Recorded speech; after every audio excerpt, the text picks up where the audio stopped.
Si dokter ngerasa aneh, kan barusan aja nelponnya. Kok sekarang cepet banget udah nyampe? Hai semuanya, terima kasih telah mengklik video ini. Aku Nadia Ayu dan selamat datang kembali. Gimana nih kabar kalian? Semoga sehat selalu ya. Dan senantiasa dalam lindungan Tuhan dimanapun kalian berada. Amin. By the way, kalau aku hari ini kurang begitu sehat. Sebenarnya beberapa hari terakhir itu udah kerasa tenggorokannya gak enak dan sekarang malah pilek. Jadi aku mohon maaf kalau misal suaranya agak bindeng ya.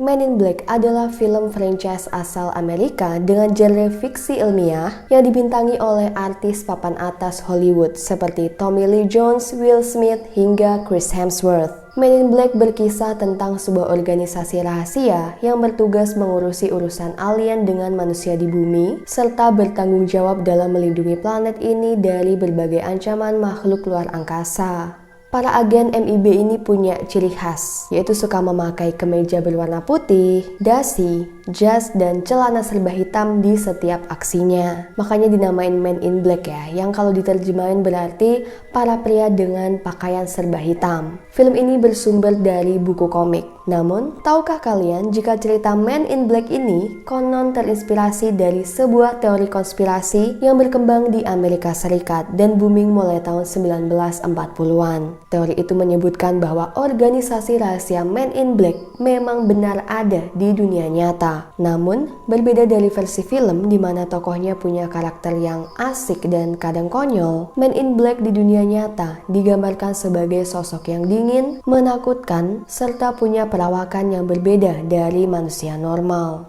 Ini dia kisah nyata tentang Men in Black.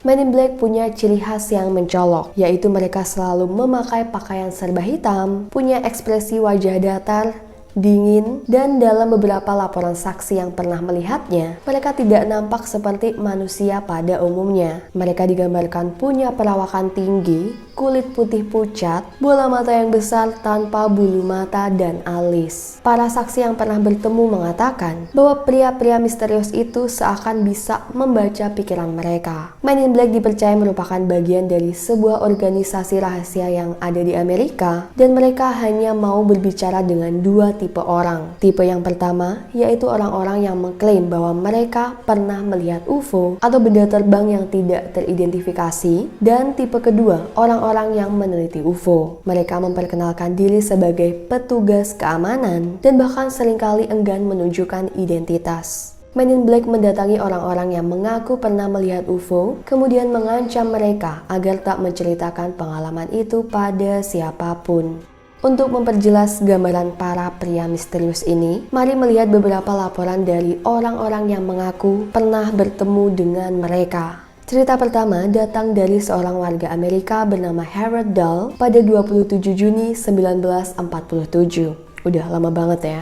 Harold yang sedang berlayar menggunakan kapal kecil dengan anak serta anjingnya di Puget Sound dekat pantai timur Pulau Maury di Washington, tiba-tiba melihat 6 objek berbentuk seperti donat raksasa yang terbang beberapa meter di atas kapalnya. Benda terbangnya itu bentuknya aneh, sama sekali nggak mirip seperti pesawat pada umumnya. Tak lama, salah satu dari objek melayang itu jatuh dan beberapa serpihannya mengenai kapal Harold, membuat putranya terluka dan bahkan anjingnya meninggal. Harold yang kaget dengan apa yang barusan terjadi, kemudian mengambil foto serpihan itu untuk selanjutnya ditunjukkan pada penegak hukum setempat. Karena yang jelas dia nggak mungkin diem aja gitu kan ya, atas kejadian yang baru dia alami. Nah, foto serpihannya itu mau dijadiin barang bukti. Namun belum sempat dia laporin tuh. Keesokan paginya, seorang pria dengan pakaian serba hitam mendatangi rumah Harold. Keduanya lalu pergi ke warung makan setempat buat ngobrol.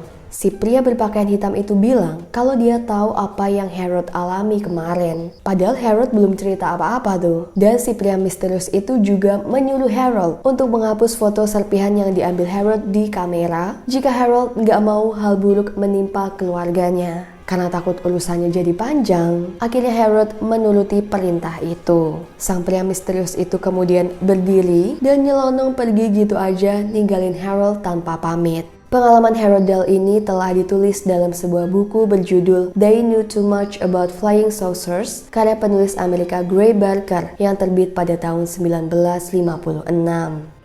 Cerita kedua dialami oleh Jack Robinson pada tahun 1968 di New Jersey, Amerika. Jack dan istrinya, Mary, merupakan peneliti UFO dan semacamnya. Pokoknya peneliti benda-benda asing dari luar angkasa gitulah ya. Sama seperti cerita sebelumnya, pasangan ini telah diteror oleh pria dengan pakaian serba hitam atau Man in Black. Keduanya kerap melihat pria dengan ciri seperti itu berdiri mematung di seberang apartemen. Pria itu nggak ngapa-ngapain, cuman berdiri gitu aja selama beberapa menit sebelum akhirnya pergi. Dan ini terjadi selama beberapa hari berturut-turut. 3 hari kemudian, Jack mengatakan bahwa ada orang asing yang telah membobol masuk apartemennya dan menggeledah barang-barang miliknya saat dia dan istrinya sedang pergi bekerja. Namun syukurlah tidak ada barang berharga yang hilang. Hingga pada suatu hari, salah satu teman mereka yang sedang berkunjung ke apartemen, yaitu Timothy Green Beckley, memberanikan diri untuk mengambil foto si pria aneh yang kebetulan saat itu sedang berdiri di seberang jalan apartemen.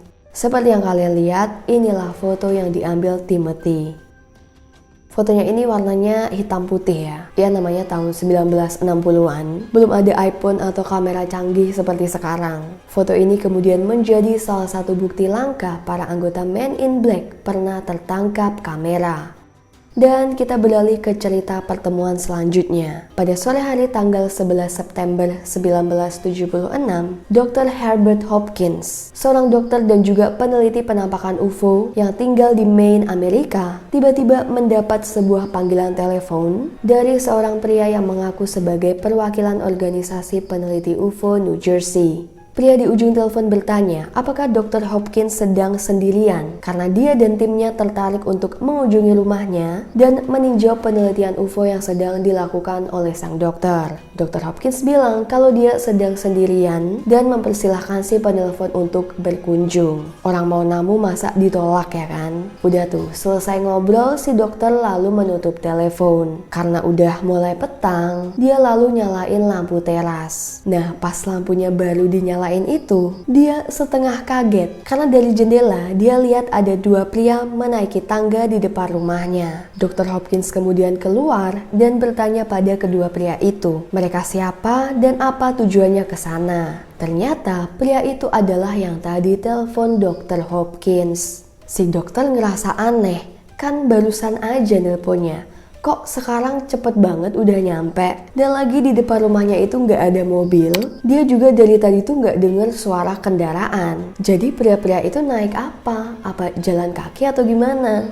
Menurut Dr. Hopkins, para pria tersebut punya penampilan yang nggak biasa. Mereka mengenakan setelan serba hitam dengan kepala botak, mengenakan topi hitam, dan mereka nggak punya alis serta bulu mata. Selain itu, keduanya punya kulit berwarna putih pucat. Pria-pria itu berbicara tanpa nada dan ekspresi. Jadi buat perbandingan, mereka itu suaranya mirip sama suara voice overnya TikTok. Kan suaranya itu kaku dan kelihatan kalau suara mesin ya. Salah satu pria kemudian tiba-tiba melemparkan koin dan berkata, "Lihatlah koin ini." Setelah itu, Dr. Hopkins mengklaim koin yang semula berwarna perunggu itu berubah menjadi silver, kemudian menjadi kebiruan, sebelum akhirnya koin itu menghilang. Ini pria misteriusnya pesulap atau gimana? Si pria misterius melanjutkan dengan berkata, kamu ataupun orang di planet ini gak akan pernah bisa lihat koin itu lagi. Kedua pria misterius itu mengatakan banyak hal seputar UFO. Namun mereka juga menyuruh Dr. Hopkins untuk menghancurkan berkas-berkas penelitian UFO-nya. Tak lama setelah menyampaikan itu, salah satu pria mengatakan bahwa mereka harus segera pergi. Dan setelah keluar dari rumah, Dr. Hopkins melihat cahaya yang menyilaukan selama beberapa detik bebarengan dengan hilangnya pria-pria itu. Gak tahu kemana tiba-tiba lenyap aja.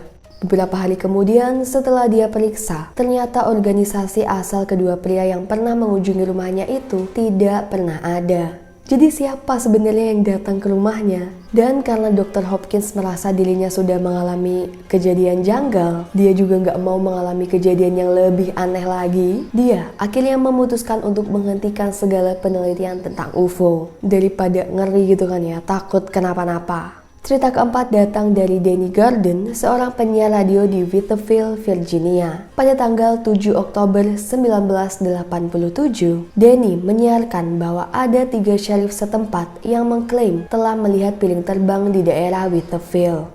Setelah siaran itu selesai, stasiun radionya dibanjiri oleh laporan para warga setempat yang juga mengaku melihat piring terbang itu. Jadi yang melihat penampakannya itu gak cuma 1 atau 2 orang ya, tapi banyak. Danny sendiri cukup skeptis tentang hal ini. Menurutnya, benda terbang yang dilihat para warga itu bisa jadi pesawat milik militer Amerika yang belum dikenal masyarakat. Akhirnya, setelah 2 minggu menerima laporan gak henti-henti, Danny dan temannya memutuskan untuk pergi ke lokasi yang dimaksud warga, tempat mereka melihat penampakan UFO. Dan benar saja, Danny serta temannya melihat sesuatu yang aneh di langit, yang jelas bukan bintang. Danny pun sempat mengabadikan foto benda itu. Setelah itu, keduanya pulang, dan Danny berencana untuk mencetak foto-foto yang diambilnya. Sesampainya di rumah, Danny mendapat telepon dari orang tak dikenal dan menolak menyebutkan identitasnya. Sang penelpon berkata pada Danny jika CIA dan agen federal pemerintahan sangat tertarik dengan fenomena yang sedang terjadi di Whiteville. Karena waktu itu memang beritanya heboh banget di sana. Koran-koran, radio, dan stasiun TV terus-menerus mengabarkan penampakan UFO ini.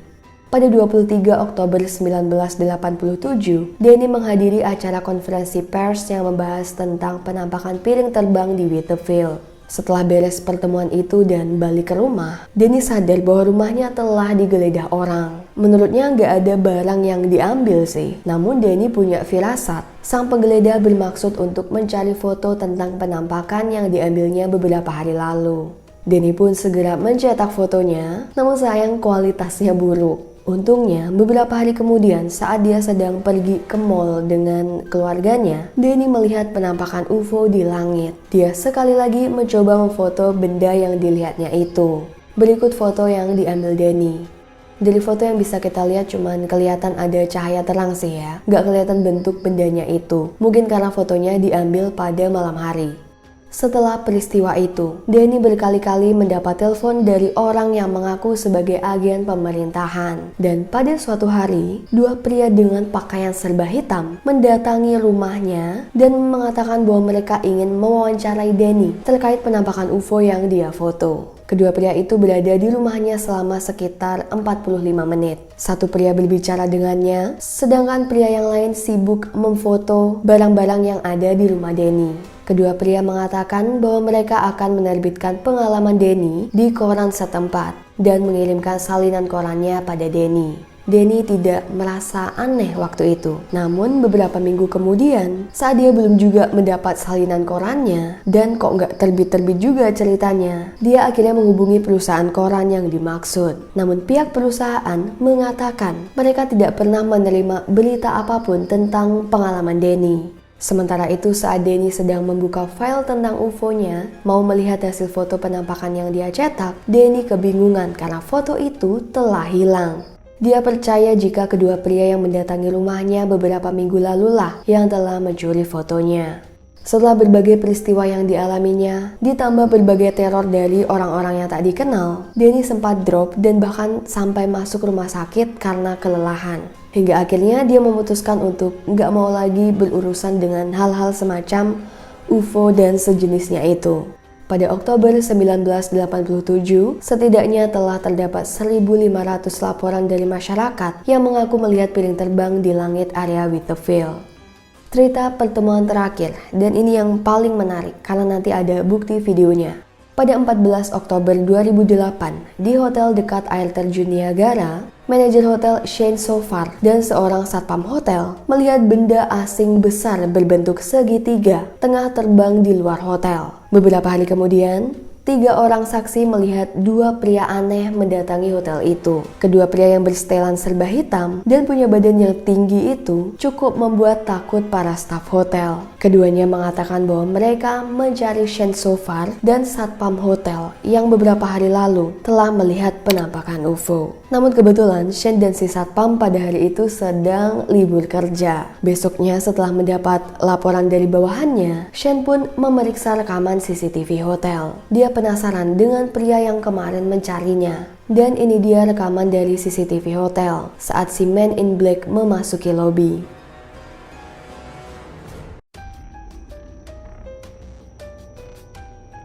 Para saksi di hotel mendeskripsikan kedua pria itu berbadan tinggi, mengenakan setelan dan topi hitam, lalu punya wajah yang mirip satu sama lain, mempunyai kulit putih pucat, tidak punya alis serta bulu mata, dan punya ukuran mata yang cukup besar daripada mata normal. Jadi apakah video tadi merupakan bukti dari keberadaan Man in Black? Yang jelas cerita ini sudah tersebar di mana-mana dan semakin membumbui teori konspirasi ini.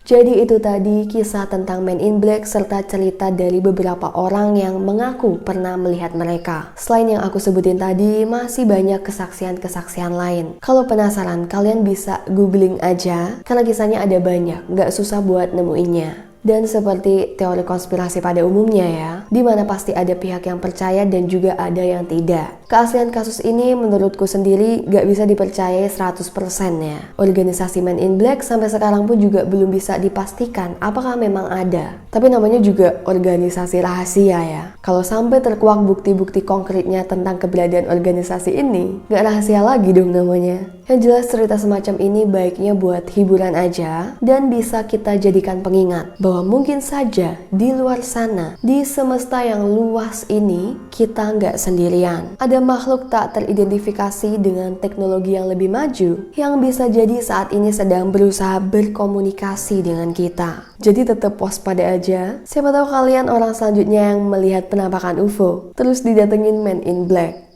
Anyway, terima kasih banyak telah menyimak cerita tadi. Silahkan tonton video-videoku yang lain. Kalian bisa klik videonya di sebelah sini atau di sebelah sini. Jangan lupa subscribe juga buat yang belum. Aku Nadia Ayu, stay safe and healthy. Sampai jumpa di video terbaruku selanjutnya.